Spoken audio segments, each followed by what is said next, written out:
Hey everyone. Okay, first off, I'd like to say thank you to the people who watched my video I put up yesterday of my '89 GMC mud truck. Any suggestions for the truck? Anything you do want to see once the truck is out? I'll try and do a video of it. It should be out next time I go down. The previous owner, has a broken leg right now, so it's kind of difficult for him to move around, and he lives in a trailer. So it's kind of difficult for him to move around, but he said he'll have it out by next time I come down. The weather's actually supposed to be warming up, and either he's going to fire it up and drive it out, or he's going to bring in a tractor and pull it over there for me. Basically, I said to him, as soon as it's out, I want to take it for a run. So as soon as I do take it for a run, I will try my best to get it on camera. But anyways, working on my Craftsman truck, I got to replace the fuel tank. There's quite a bit of crap in the fuel tank from the old tank I siphoned the gas out of. Being redneck, I siphoned all that gas from the generator tank. It wasn't a horrible idea doing it, but there was a lot of crap in there. I wish I would have strained it, put it into the truck here.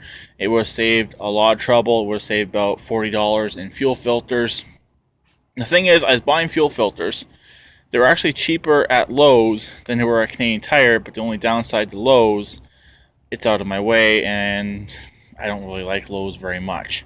So, but to save a few bucks, and it was in where I was, I ended up having to go to Lowe's. Not a huge deal.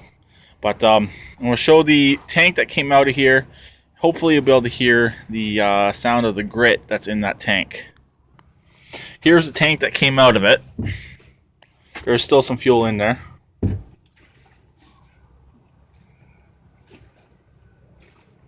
You can hear the little bit of fuel that's left over sloshing around, but I can hear the grit that's in the tank that's moving around, that's been plugging up my fuel filters.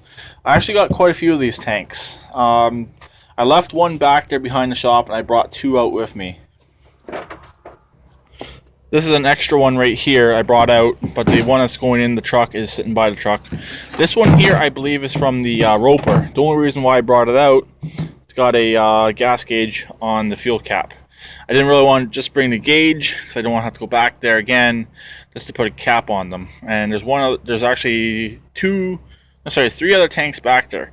One more tank identical to this, the one from the old Kubota, and the one from my old MTD racing off-road mower. So I kind of have a hoard of fuel tanks. It's good to have these ones around. These ones here are very versatile. If you ever had to run these on a vehicle, I imagine you could put this onto a vehicle and use it.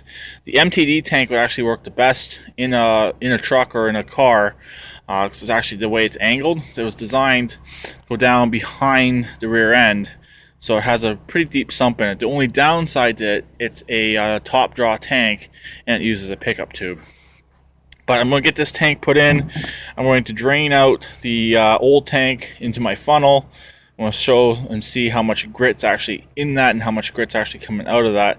I imagine there's quite a bit. I'm still going to try and save that gas, just strain it through the funnel. It should be okay, because everything else I've been using and taking out of stuff, I've been straining through the funnel.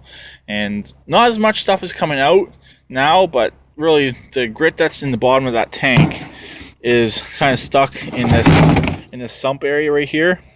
Basically, it's a little sump right here on the tank, and that's where everything's getting caught, and it's coming through the pickup, and it's causing all the problems. This one here also has a metal Pepcock pickup tube, or whatever you want to call it. It should be still good, should still seal, but I'm probably going to use the other one I got out. Just going to steal this gas cap. I had another plastic gas cap, but it broke. There it is right there. I was in a pinch, I had to steal the one off the diesel.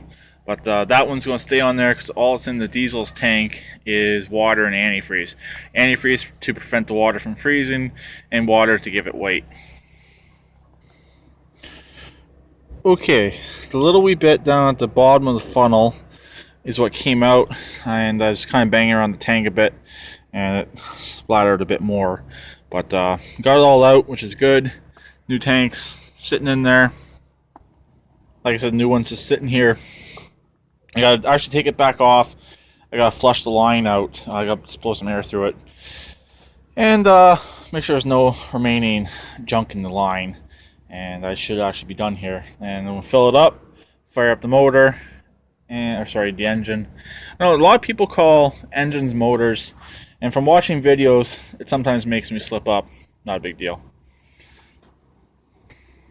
Okay, now what I'm doing is to make sure I get all the crap out of the line. I filled the tank, and basically as I'm filling it, I am draining it into the second can here, which has pretty much all filtered gas in it.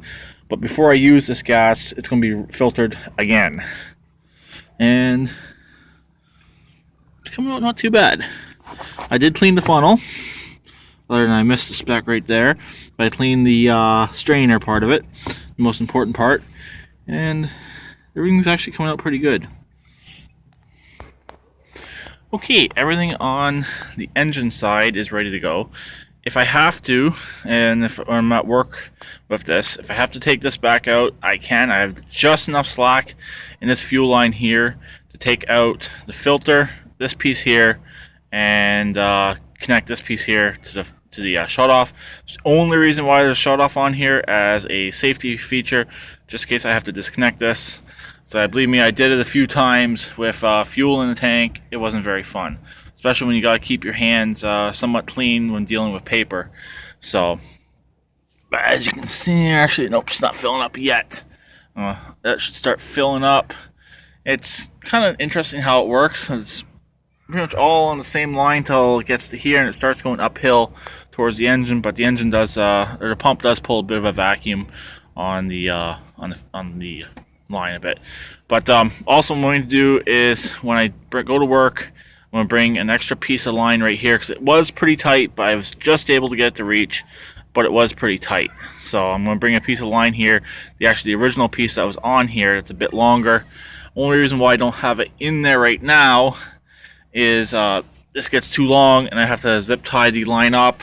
That worked last week. I actually had to quickly hop underneath, break the zip ties, and get the slack back out of the line, which wasn't very fun. It delayed me a little bit, and they weren't mad, but everything was okay. So they understood that I was having issues.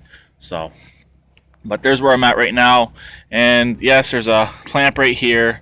I have not had any issues right here as of yet, and I'm probably going to stick a clamp right here. I found a few after finding those other fuel tanks. There's actually one right here. I can nab off this piece of line. That actually, this is where the tank came from, or also off the other tank I have. So there's where I'm at for now. Okay, everything's done. I opted to go back with that gas cap there. The other one was way too yellowed. You could not see the needle moving. Fuel filter is primed. What I did was I redrained about half the tank through here, just make sure everything was out. Filter is clean, there's no particulates in there. Clamps are all back on, and let's fire it up for a second. Better pull the choke.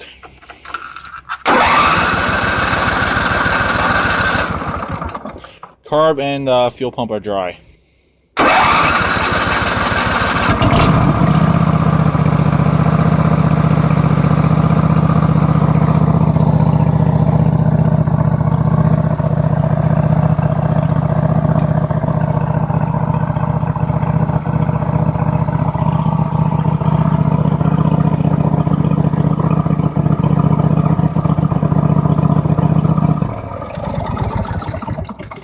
Okay, finished.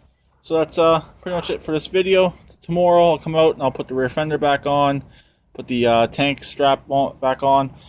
Another reason why I went with this tank, it still has the rubbers right here, just so it helps hold the tank into place, so it doesn't prevents it from bouncing around. But yeah, so I'll talk to you later. Please keep redneck like always, and please share and comment. And hopefully something like this doesn't happen to you.